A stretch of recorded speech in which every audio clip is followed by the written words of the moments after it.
Yeah, this is such a treat. I know Ashley from Natural Selection, and then she was in my herb class. Okay. Yeah. So she's yeah. Well, you just can tell us all about your.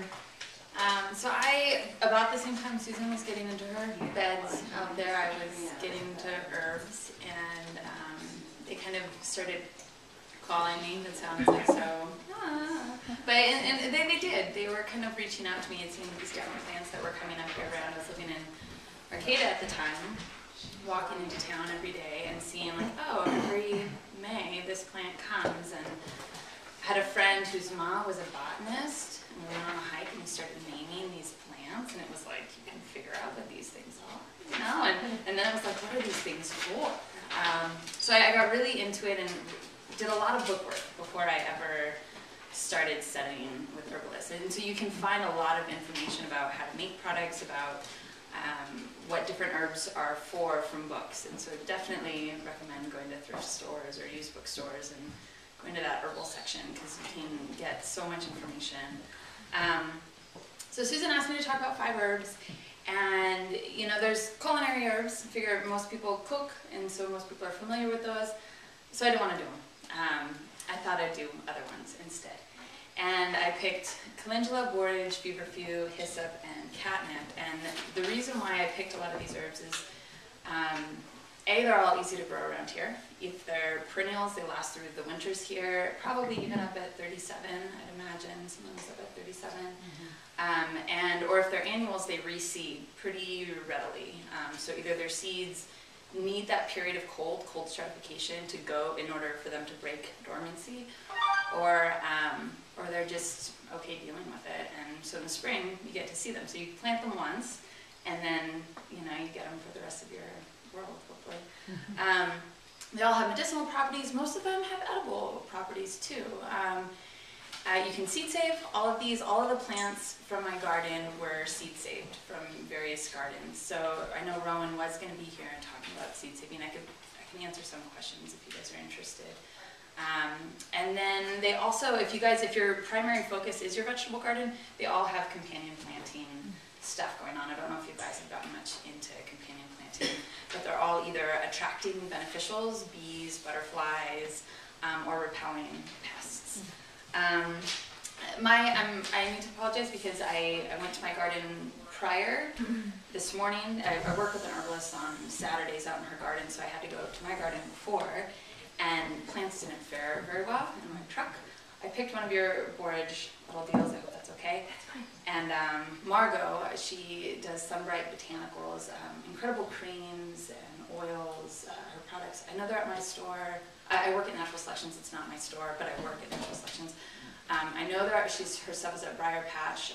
It's at Halo, if you guys are familiar with the herb shop that opened up in the Vice City. And I imagine her stuff is at Cal Organics, but really great stuff. So she let me pick some Calendula and some more Feverfew that doesn't look so sad. So we can just start with Calendula. I'm sure I can pass some of these around. I imagine most of you guys are familiar with Calendula. They're a little smished. Are the flowers edible? Yeah, okay. And take off some flowers and how do you spell it? Calendula, Calendula. That's wonderful. Definitely, try some. It's a beautiful garnish for salads, and it's bitter. And a lot of what that bitter does, a lot of herbs are bitter. And bitter actually helps with the liver. It helps kind of stimulate your bile secretions to help break down food. So bitter is really good to eat prior to eating. Parsley's bitter. There's a lot of lettuce. Lettuce is a lot of times bitter if it's after it's gotten kind of hot. And so it's really good for digestion. Calendula is kind of, it's in the Asteraceae family, which is the same family as sunflowers. And if you look at this, it's kind of hard, it's kind of mind-blowing, but each of these single petals is considered a flower, and we could get into all the botany of pistils and steeples and all these things, but that's considered one single flower that has to be pollinated for seed production. So this is actually hundreds for like, you know, 50 or 100 flowers right here, which is kind of exciting. I use calendula mainly topically. It's a vulnerary, which means that it helps to heal the skin, heal wounds. It's really good for cuts. It's really good for bruises. Calendula I mainly infuse into oil. I've got one here. This is a few different things. This is a calendula, lavender, and lavender sage. But you know, you get the idea. You infuse it in oil, and you can either just have that. Oh, let me back up a little bit. You don't want to do fresh product into oil because your fresh plant material has a lot of water in it, and water and oil don't mix really well. Your oil's going to go rancid. You don't want your oil to go rancid. So you can either wilt your calendula flowers with the stem off because there's a lot of moisture in the stem. So you can wilt that for a day or two outside, and then, you know, chop it up kind of finely, because the smaller you chop it, the more surface area it has that the oil can kind of attach itself around and start pulling out these properties. Or you can do it dry. I do a lot of it dry. Typically I use olive oil because I think a lot of making medicine, and olive oil has a lot of other medicinal properties. If you're turning something into a cream, olive oil can be really oily. This is actually infused in almond oil. You could do almond oil, you could do sesame oil, maybe, apricot seed oil, avocado oil. These are all oils that are used a lot if you're making creams. If you want to do a basic salve, I would say olive oil. It's got, like I said, it's got a lot of other medicinal components going on to it. What about coconut? Coconut oil, okay, so coconut, so you see how this is kind of a, you know, kind of swirly, it's loose. If you're doing coconut oil, it's, you know, it solidifies, you know, maybe not right now, it might not be, but it's going to have a harder time kind of pulling that stuff out. So I do use coconut oil with things. I use it, there's certain things that I infuse coconut oil into that if I do heat, like added heat. Generally when I'm doing oils, I just let them sit. I either let them sit out in the garden or I let them sit on my shelf. I don't like to do a lot of the double boiler method with making oils because a lot of the oils, especially if you're getting into avocado, apricot, almond, all of those are really sensitive, low heat oils. Olive oils, you know, you could do it. So coconut, you would have to do that. You know, you get like a crock pot, you fill it with water. I do like the top of the lid on the bottom, and then I have a bowl sitting on top of that so that the bowl isn't directly on the bottom of the crock pot. And you do like a water bath. It's called a water bath. You can do it with coconut oil. If you're wanting coconut oil in a cream, it's almost better just to have your other oil that you've infused your stuff with, and then you add coconut oil because you're going to be heating it anyway, you know, to mix everything. But I started this because I'm getting low on my creams, and I've been using coconut oil just for the heck of it. I don't have anything else. So Like your skin in between. yeah, exactly. Smell yummy and tasty. Calendula it's a lymphatic, you know, if you're going to do internal. And a lymphatic means it helps to kind of stimulate your lymph system. If you have an infection, if you're sick, if you get poison oak, it's a lot of times really good to, in addition to your other herbs specific for whatever it is you're dealing with, start incorporating a lymphatic. And what that does is it kind of helps move out the infection, is how I think of it. I used to get poison oak really badly, and after I went to a particular herb school and started learning about lymphatics, I go straight to a lymphatic, and it'll show up as a dot here or there, and it never manifests more than that. So you take it as a tea, or how do you have it? Okay, so Yeah. so tea or tincture. I'm kind of moving away from tinctures. I was really into tinctures for a long time. For a lot of reasons, they're great. They're really wonderful. It's a quick thing, easy to administer. You don't have to drink this whole cup of sometimes really disgusting stuff. It's just like a dropper full. I have a calendula tincture when I'm wanting that lymphatic because I'm sick. Yeah, I do that. Well, because I have poison oak, just like you're saying. I have it systemically, and so now I have a bad bout of it, and so my immune system is taxed. Yeah. So if I boiled that in a cup of tea and had it, that would help. Or how would you have it? Okay. Are you taking anything else for it? Okay. No, I'm just trying not to itch. Yeah. Because then it spreads. It only spreads when I itch it. It's Right. not itchy, Totally. but it's welts. It's not like the poison oak that you get Right. from, but they're ugly. Yeah, and they don't feel good. I would do a tea. I wouldn't boil it. So, okay, we're gonna run off a little bit different route. Infusions and decoctions. You have things like petals and you have things like leaves, and those are softer material. They're a little bit more fragile. So what you would want to do is you'd make an infusion. You boil your water, and then you have your herbs in your jar, and you pour the water over the herbs, and you cap it. And the reason why you cap it is because a lot of these herbs, part of their medicinal components are that they have essential oils, which are very volatile. And if you're sick, you know, a lot of these essential oils are antiseptic, they're antibacterial, you're wanting that in your system. So if you just put it in a jar, you know, with no lid, all of those are going to kind of evaporate. So things like roots, seeds, and barks, those are things that you would simmer.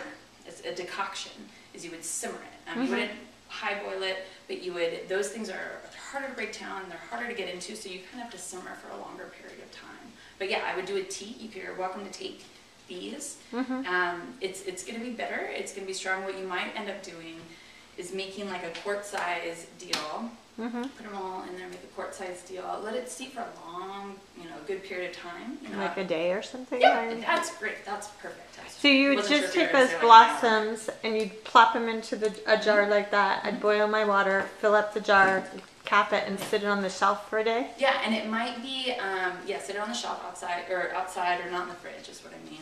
And it might be kind of strong, but you can just do little bits. Sugar is another thing. If you have poison oak, cut back on the sugar, which I have a huge hard time with. No, same here, and that's why I think I broke out, because I was having too much sugar, I was traveling, and It definitely thrives in certain conditions. And it's springtime it comes out. But that's interesting. Okay, so I have my directions. And if it's not systemic, like I'm a maniac, I go out and I pull it by the vine, and I put myself in the face, and I constantly poison oak on. So is there also a topical? I haven't figured out a topical. Well, I tried a topical a long time ago. I tried in apple cider vinegar. What did I try? It was mugwort, oats, because I was reading all these things that were good for poison oak, and oats was listed, so I was like, oh, I'll try this. I think oats is listed because it's a nervine, and it's good for your nervous system. And so a lot of times, poison oak kind of like puts your nervous system kind of on edge, and it's going to help to kind of calm that. So that's another internal thing. You could also do oats internally, oat straw. Seems like kava. Okay, I've done that. Yeah, kava affects the liver, and it could have like other things too, but it could also help. I'm not sure it could. So topically, you want to dry it out. Clay is really good, like bentonite clay with like a little bit of a lavender essential oil. You want to be really careful on which essential oils you're using directly in your skin. Pretty much lavender is the only one I would do. Any other essential oil, if you want eucalyptus oil, I wouldn't use it directly on your skin. What you can do is you dilute it down in a carrier oil. So, and I can't remember the ratios, like 30 to 1, or I can't fully remember off the top of my head, but there's a ratio of a carrier oil, olive oil, jojoba oil, any of these things, to your essential oil. And then you could do that topically. But I wouldn't put oils on it, because that's not drying it out. Right, that's not drying it out. So you could do vinegar, like vinegar and salt. So that was part of what was that was in that formula. That was like mugwort and oats, or whatever. You could do clay, and this is gonna sound hokey. Again, I swear I'm a really practical person, but every now and then there's this thing that comes out. You can maybe change the way you think of poison oak. Well, I've been all set to eat the leaves. Is that what you're gonna? No. What I was gonna say is, we talked a lot about school about, when developers come into an area and they rip out all this stuff. A lot of times, poison oak is the first thing that moves in. And if you think about why is poison oak moving in, it's kind of there to protect this space, protect it from erosion. So I also, when I see it, I try not to call it poison oak. I call it protective oak, and it sounds so cute. And I acknowledge why it's there and what it's doing, but I also acknowledge that I don't want it in my space. So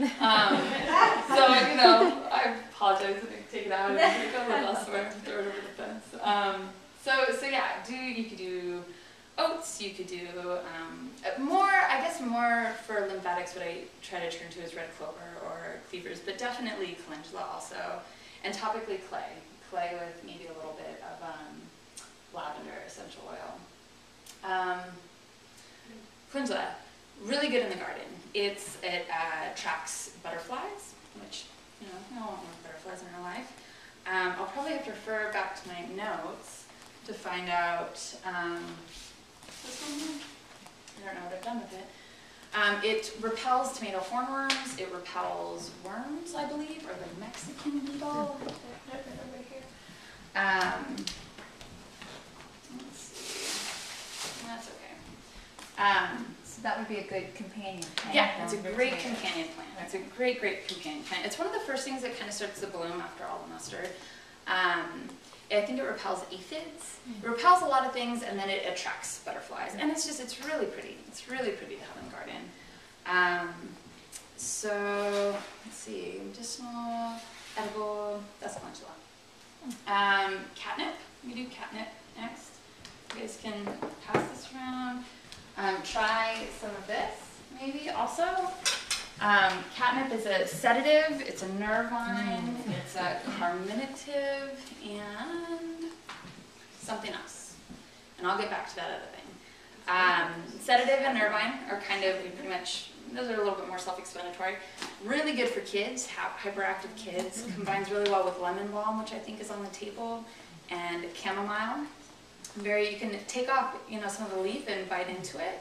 And when you're tasting herbs, if you keep it like behind your teeth and press against it with your tongue, you know, just keep chewing.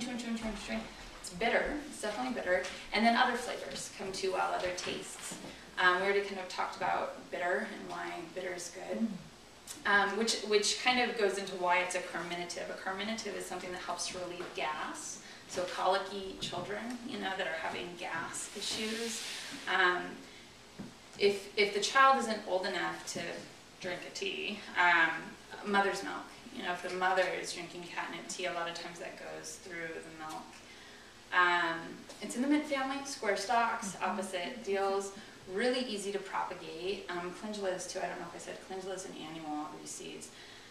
Catnip is a perennial. It has a lot of seeds, really easy to seed save. It likes, I don't know if I brought, I didn't bring, as the one I didn't bring.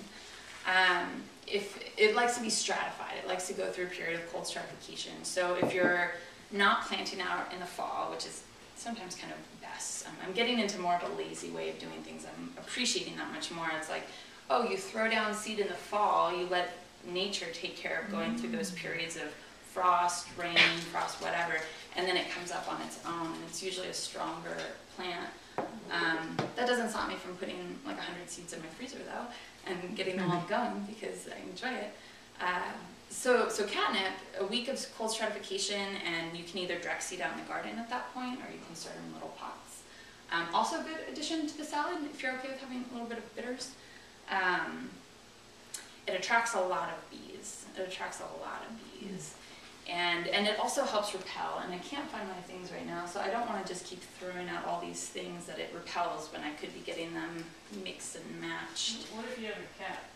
Oh, If my cat went to my catnip and he oh yeah. got crazy. Oh yeah. So I don't. Tore it out because like he was like acting my dog or something. Yeah, that's definitely an issue. I don't live where I garden, so my cats can't get to my catnip. But I was, you guys can pass this around. This is catnip for my garden last year, and it's kind of, so aromatic things real quick, I will get to that, I promise, but aromatic things real quick, they like to be touched and brushed and rubbed. And so if you just smell this, it doesn't smell like a whole lot, but I'll put it in a little bowl. But if you start crushing it up with your fingers, you're releasing a lot of essential oils. And so we can pass this around.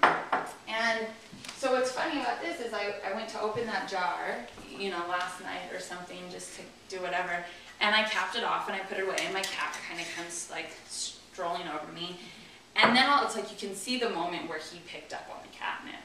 And he was like instantly like all over my hands, and then he found the jar, and then he was like rolling the jar around. It was really kind of fun. fun to watch him go insane. So yeah, they like catnip. And I think I went to a talk at Kathy Cavell's garden a long time ago, and she said something, and I'm probably going to get this wrong, so don't quote me, but there's some portion of our brain that, like, we have this higher, everybody's going off right now, it's power, isn't it?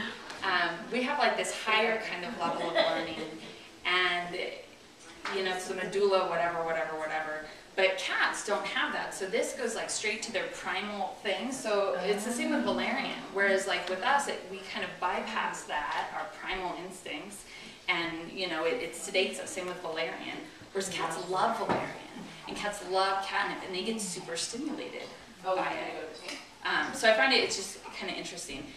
The plant itself, I've seen it get that big. Mine right now is about that big. It can do full sun, it can do full shade, it's a little bit more easygoing. Like that, not a lot of water though. It doesn't like to be bogged down with water.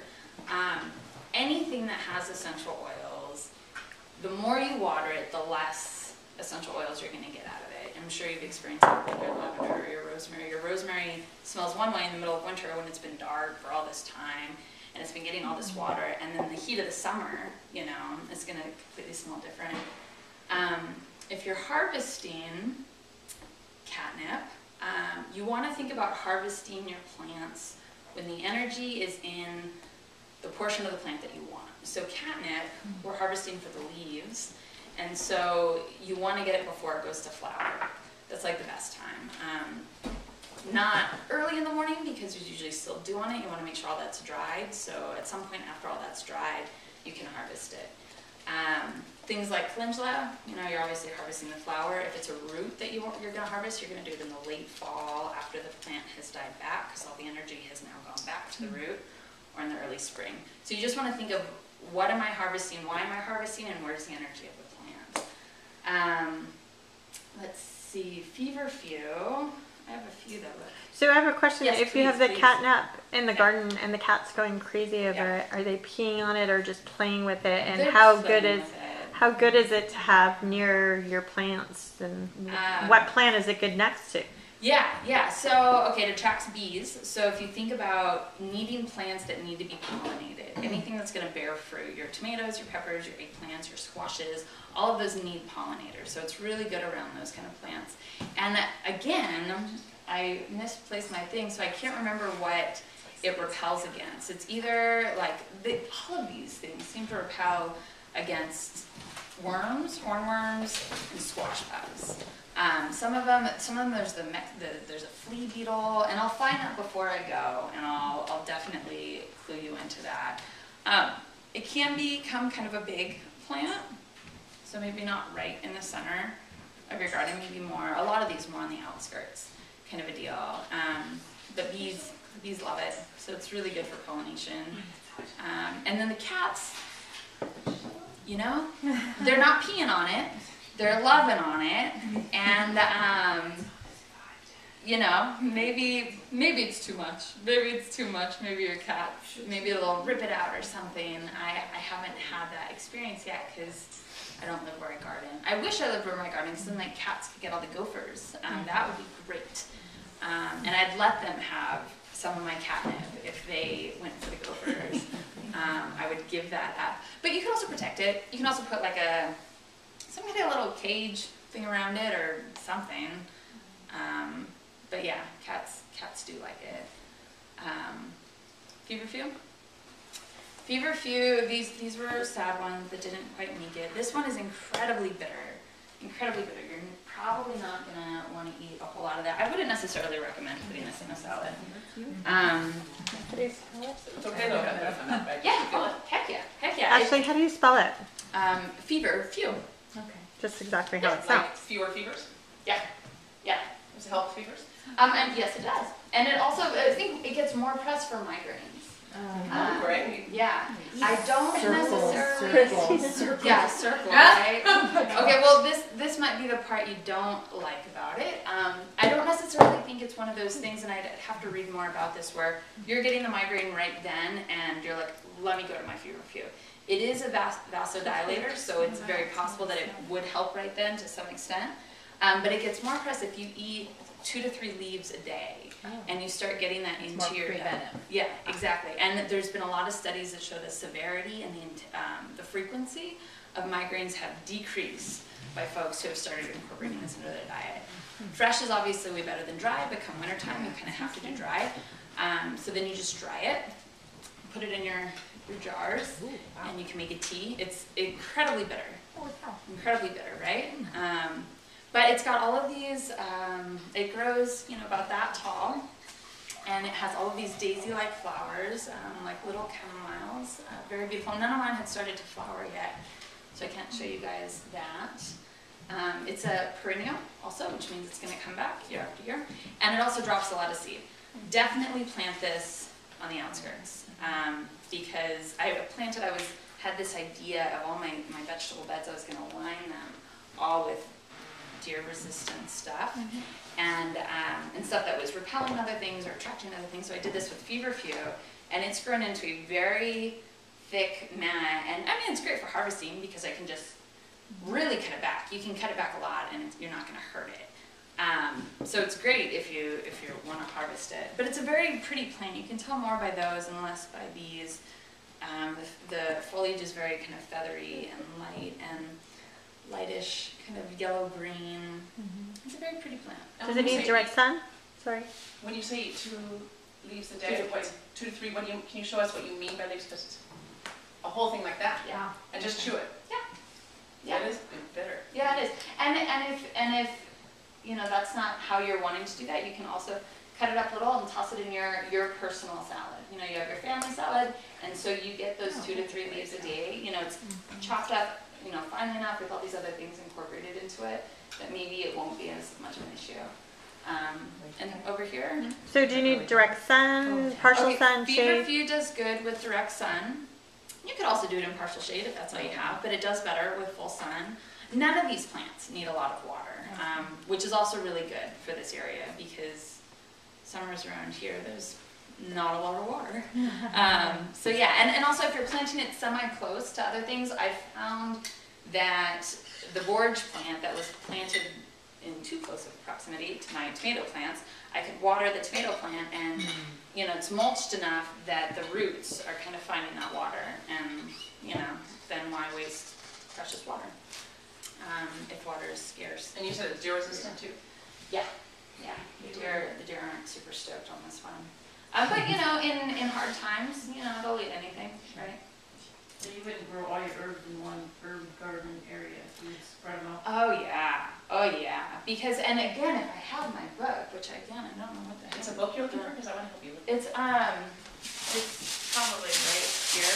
I think in general that herbs attract beneficials and repel pests. It's just kind of a, I think that's what Kathy said. Right.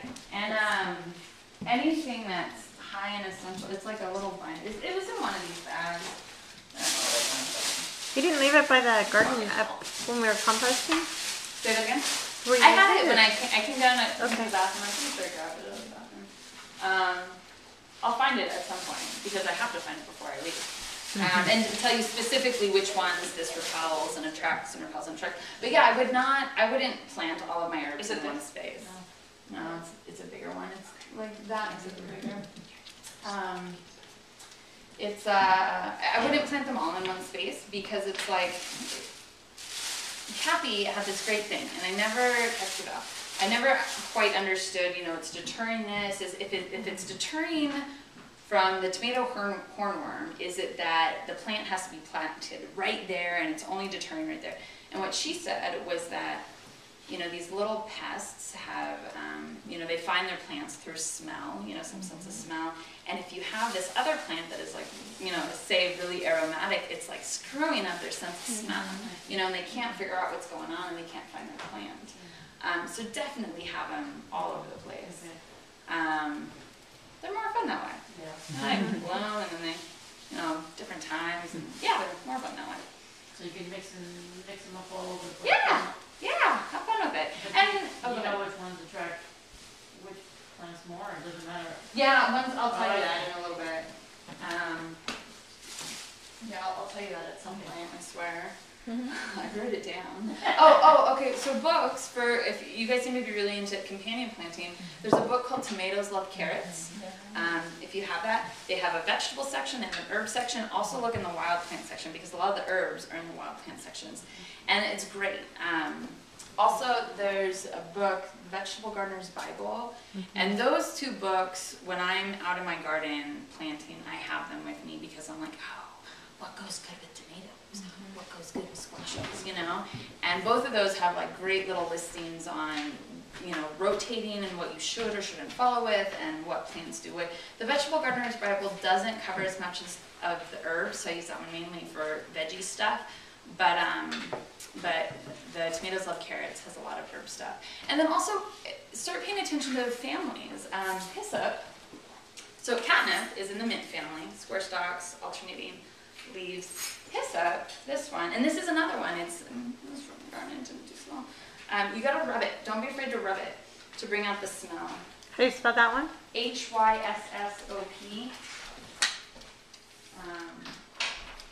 I think I bought some here, not stevia.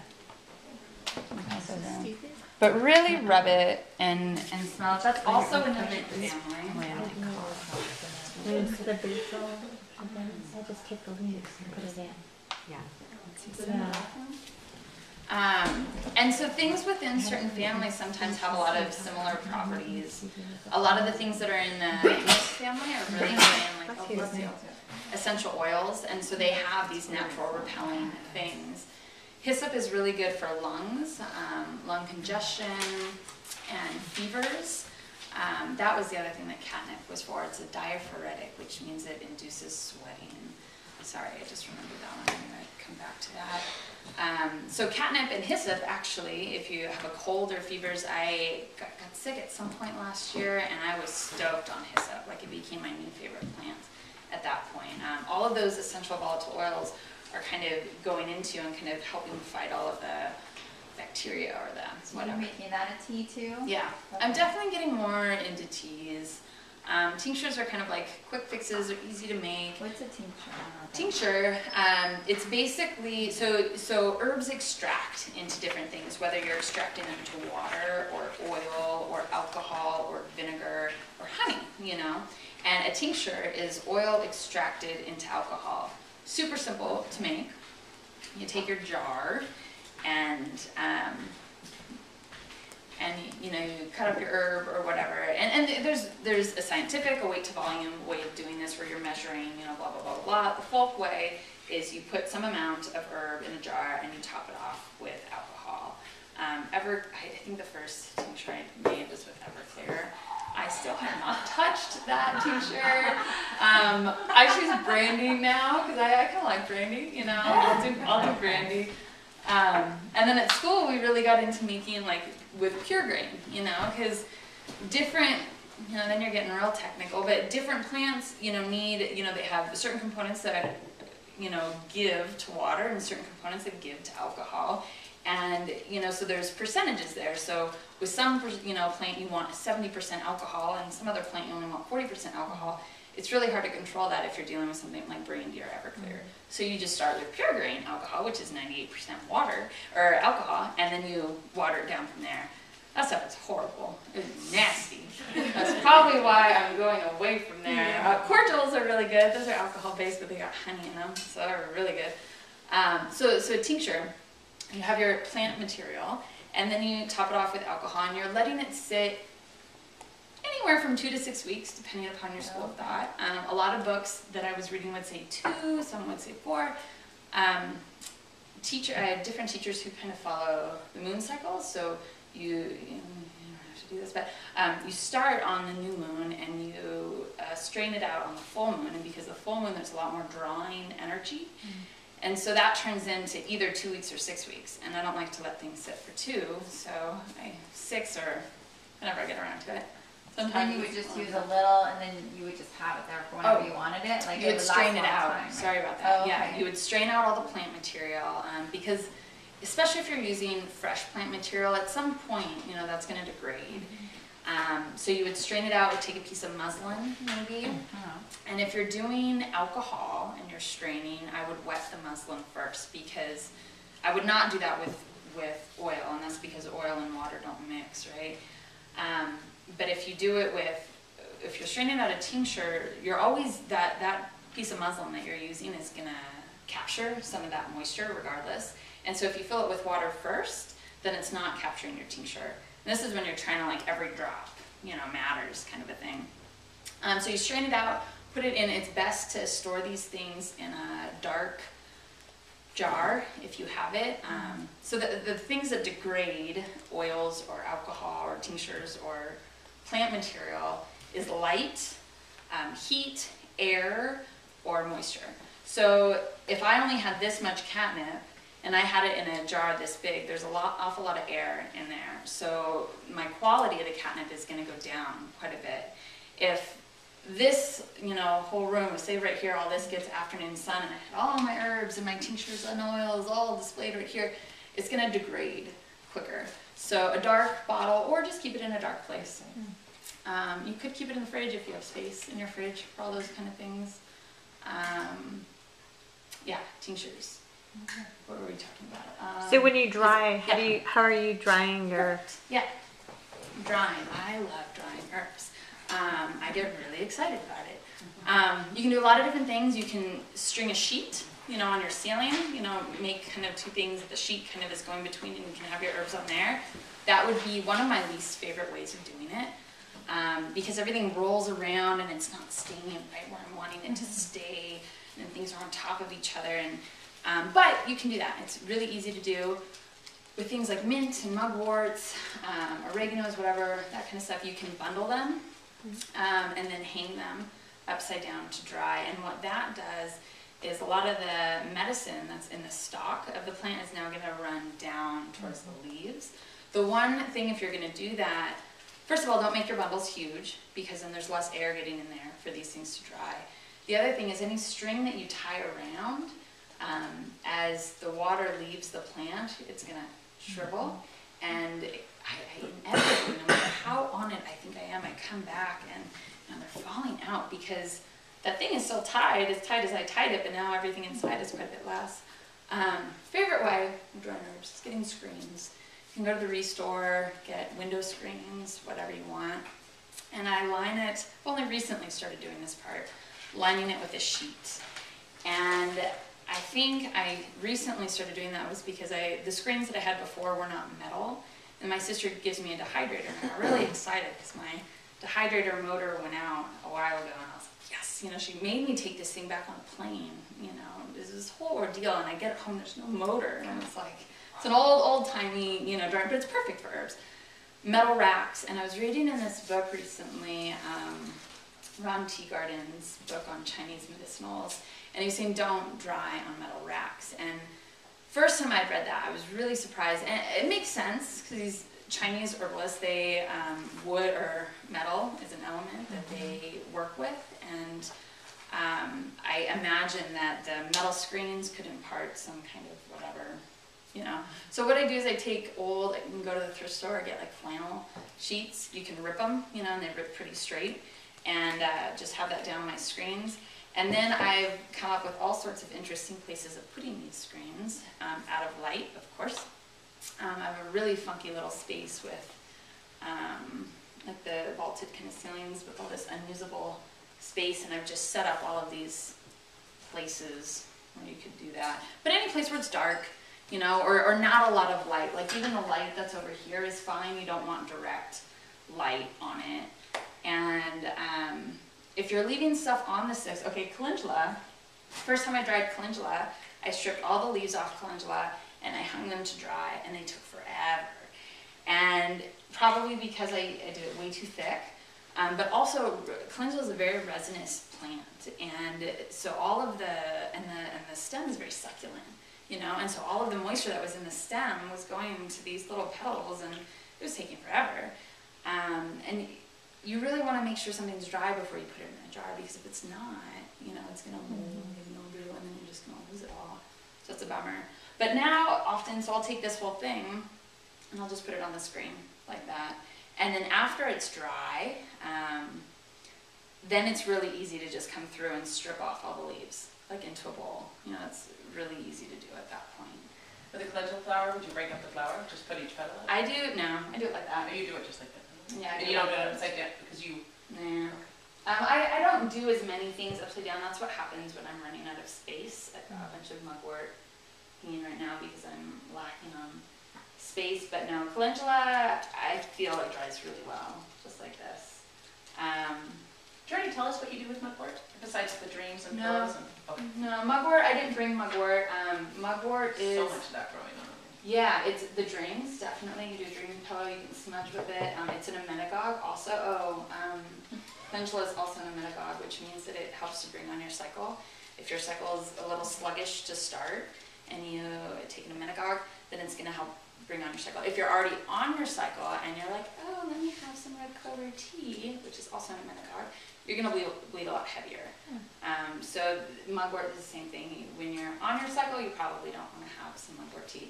Mugwort is also really bitter, also. So all of the bitter stuff with liver helping herbs, it does for that, digestion. I don't know much else about mugwort, honestly.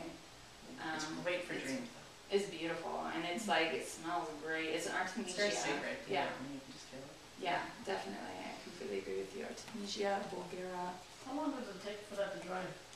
Oh, it depends. It depends. In the summer, it's going to be different, than the winter. It depends what's going on in your house. It depends how much moisture is in the air. It depends on anything.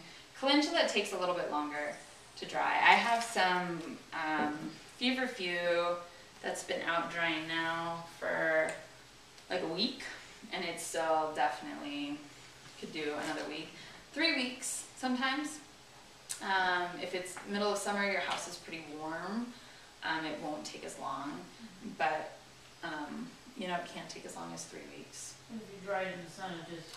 You don't want to dry things in the sun because the light is going to degrade it. What you could do, Margot, the woman that I just came from her garden, doing that apprenticeship thing, what she does is she takes her screens, she puts her sheets on them, dark colored sheet, and then she puts them outside underneath the oak trees. Underneath those oak trees, it's really shaded. And so it's getting all that air, all that ventilation, which is really good. And she has her sheet on the bottom, and she puts all of her stuff on, and then she takes the sheet and she folds it over. So it's dark, it's not getting any light in there. You got your ventilation, it's kind of warm, and no light. But I wouldn't do them directly in the sun because that's going to degrade some of the deals. It's actually interesting. My Feverfew, I have these weird coat rack things in this really weird spot in my house, and so I have a screen sitting right there, and I've closed half of my curtain, because that area only gets sun in like a few hours in the morning. The few little areas where the sun is still getting on my deal, because I don't want to close the other shade, all that Feverfew is yellow. So it really degrades your medicine. Let's see, Feverfew, catnip, hyssop, borage. And this is one of your little borage things. It grows like crazy. Yeah, it does. It It reseeds itself like crazy. Borage with a B. B-O-R-A-G-E. Try a flower. Definitely try a flower. Most of you, there's not really many flowers. So the flowers and the leaves are edible on board. Flowers and leaves are edible. Now the leaves are kind of prickly, and They are. So with that, if you don't want to deal with that, you can use the young ones. The young ones are a little less so. So you can feel this one. This one doesn't have any flowers on it, but you can feel that leaf versus some of the other ones that are a little bit more hairy. I was talking to Margot about it, and she was saying that you can do a few things. You can either cut them up really thin and throw them in the salad that way, or she said if you rub them. She said like if you...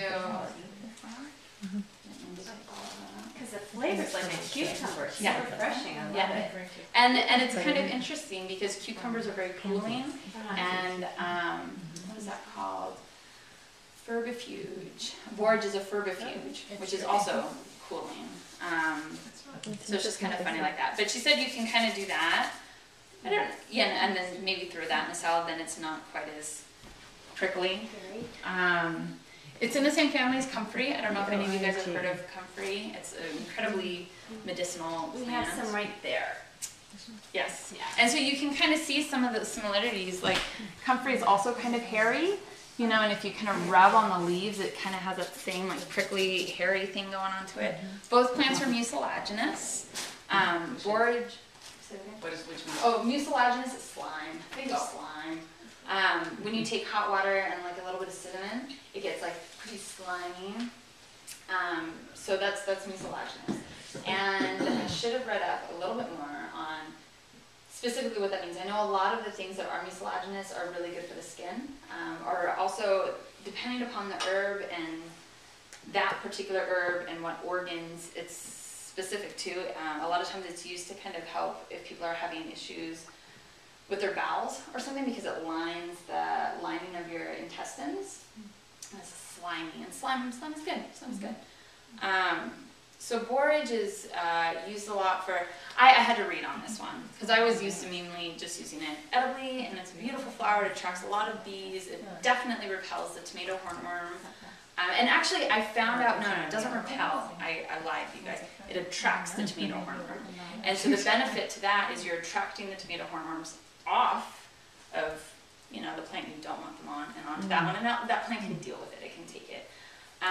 But it was saying that it has a lot of lung and heart congestion stuff.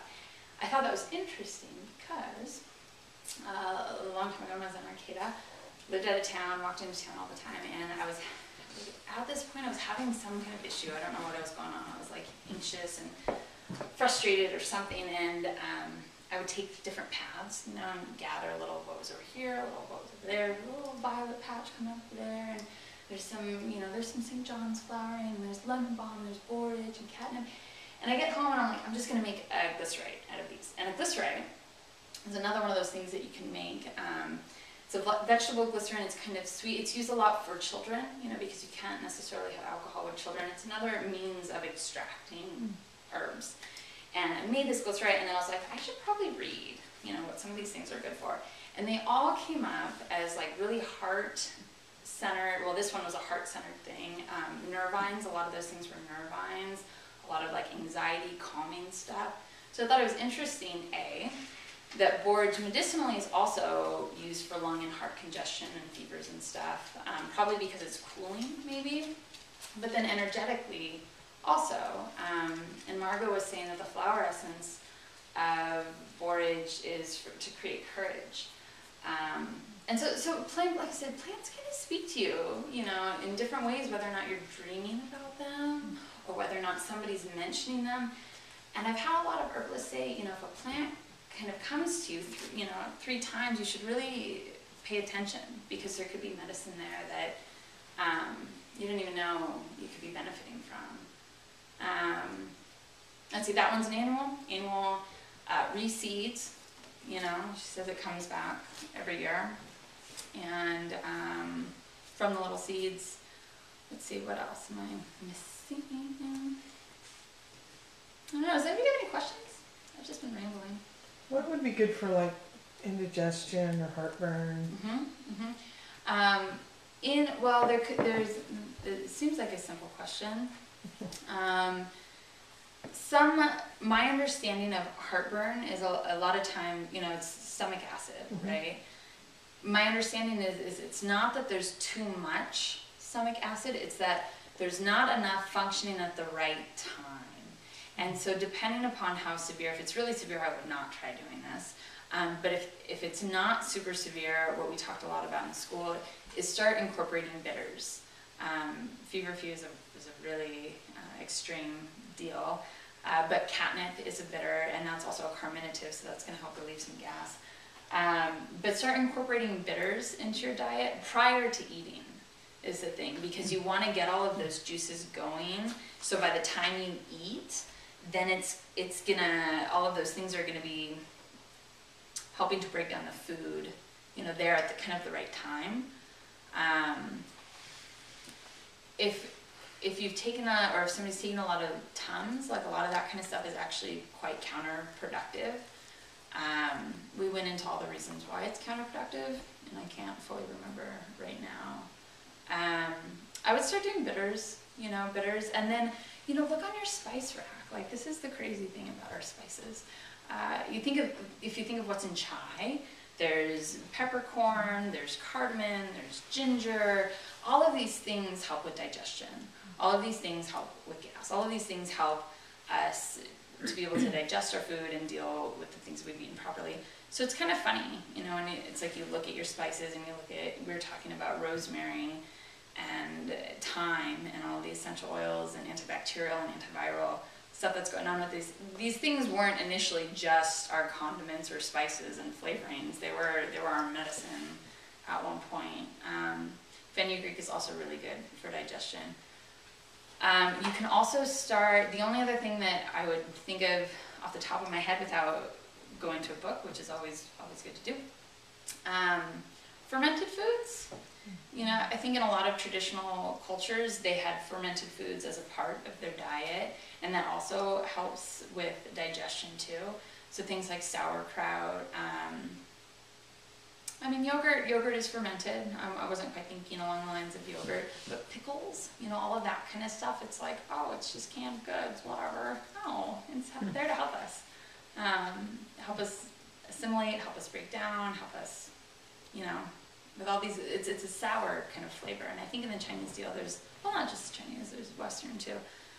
I always mix this up. There's the 5 flavors. There's salty, sweet, sour, bitter, pungent, or spicy. Pungent could be sour, I can't remember. But all of those have different components. The bitter helps with digestion. Sour also helps in some form of digestion. But they all help in different ways. So, you could do teas, you could do chais. Not with like the milk and not with, you don't have to do the black tea. You could do the black tea if you like black tea. But all of those kind of things are good for digestion. Any other questions? I did bring some, I brought calendula seed and some feverfew and hyssop. Oh, hyssop cold stratification, feverfew cold stratification. I don't have a whole lot of borage, so I didn't bring borage. But you guys are welcome. I didn't know. Neuron is going to talk about seed saving. But they're all, like I said, they're all really easy to save seed. So are you guys familiar with seed saving at all? A little bit? Has anybody experimented with it? Other than sunflowers. Sunflowers? Actually, anything that produces seeds, I save. Nice. And they seem to do really well the next year. Yeah. Strong plants. Yeah. But I have no background with it. I just. Oh, you're doing it. That's plenty background. So there's open pollinated and closed pollinated things. And I'm pretty sure closed pollinated is where things will cross. Your brassicas will all cross with each other. So if you want to save seed from a brassica, you kind of have to have either just plant that one variety. By brassica, do you guys know what I mean? Cabbage, collards, kale, broccoli, all of these things are in the same plant family, Brassicaceae family. So, it's kind of fun to think about. At some point way back when, they all started off as a similar plant and then started manifesting different things, and then people seed saved this because, oh, they really like the leaf on this, or they really like the way this budded up. Tomatoes, peppers, all of those things, if I go to a store and I really like a pepper, I'm saving that seed because that's food for the next year. So these ones, the idea with seed saving is we'll just talk about herbs. You have your flower, right? And this kind of starts to die, and hopefully it's gotten pollinated, and all of these fall off, they shrivel and they fall off, and then the seed starts to form. And first time I made an oil out of calendula, when I was straining it out, I was like, oh my god, look at all these little worms that got in here. And I felt really bad, but if you look at the seed on calendula, it's like little worms. That's what I thought. I was convinced, and it took me a while before I figured out, like, oh, that's seed. So you want the plant to reach full maturity, you know, so you don't want it to be kind of green seed. You don't want to harvest it before. You really want the plant to die, is what it is. You're wanting the plant to kind of complete its life cycle, and its life cycle is reproduction. So that means little seeds, little babies. Catnip, well, this is like a daisy-like flower, right? It's Asteraceae, same as this one. And so it's going to die, it's going to shrivel, and there's going to be all of these little, the feverfew is a little harder to tell what is a seed. And I'm just going to pass around these because you can see how small those little seeds are. And all of those drop, you know, and that's what kind of reseeds. So you don't really, seed saving more is then about like giving to people when they're already established in your garden, not before. Then you hoard them. I'm just joking, don't hoard seeds are about sharing. Anyway, you want the plant to die, basically. And every plant, you'll start to figure it out. Every plant is different. It's where their flowers were. The seed got pollinated, or the ovary got pollinated, and you let it die. It's more about screening after that point. A lot of different tea strainer type screening things to get the rest of the petals and random shiznick out. But if you guys want, you can take home some hyssop seed and feverfew and calendula. And you just throw them out? Thank you. Stratification. So if you want to just throw them out, you could do it in the fall, because then it's going to freeze out there. And if you want to do it yourself, you can either, I'm experimenting. You can either stick the packet in the freezer, but more what I tend to do, which is a harder way of doing it, but I've had really good success with it, so I'm slowly starting to put the pack in the freezer. I take a Ziploc baggie, I put some seeds in there with a little bit of water, because when the water freezes, sometimes that helps to bust open the outer casing, and then you can direct seed it into the garden. Or you can start it in pots or whatever you want to do. I didn't do a lot of direct seeding last year because I don't live where I garden, and so to be out there in the middle of summer twice a day and like making sure these things stay wet is difficult for me. So I tend to start a lot of things inside and then move them out. But hyssop is the same. You'll get incredible germination rate out of this hyssop. It's insane. After I've pulled it out of the freezer, you know, it's been in the baggie and I haven't been able to plant them all because they're really small little seeds, so I'm like, oh, we put 100 million in here. And then they start sprouting in the fridge, you know, in the little bag. Last year I had all of these hyssops. It's like, oh my God, what am I going to do with these? So those are really good. And then the calendula direct seed. Calendula you can wait till, and borage, same thing. After it's frosted, or, you know, you can do it now, pretty much there. The general thing, if you're doing seeds, is you want to plant twice the width of the seed. So hyssop, feverfew, and catnip are all very small seeds. All of those seeds actually need light to germinate. Those all need cold stratification, and they also need light. So that means that you're not going to be burying them. That means that you're going to, you prepare a little bit. You're going to kind of maybe, sprinkle them around and maybe swirl them around, and maybe a little bit of dirt gets on top, but generally they're going to get light. With the calendula, it's a little bit thicker, so you're going to plant twice that thickness, and same with the borage. After spring. Borage you don't want to start inside because it's got a pretty good taproot on it, and things with taproots don't like to be transplanted. Carrots don't like to be transplanted, beets don't like to be transplanted, sunflowers. So really just good to just wait and do it in the spring. But then you'll have a plant and it'll throw down its seeds, and then next spring you get to come and it'll be in your pot and you don't even have to do anything. And that's awesome. Yeah, cheap throws. Any other questions? No? Okay. Well, thank you so much. You.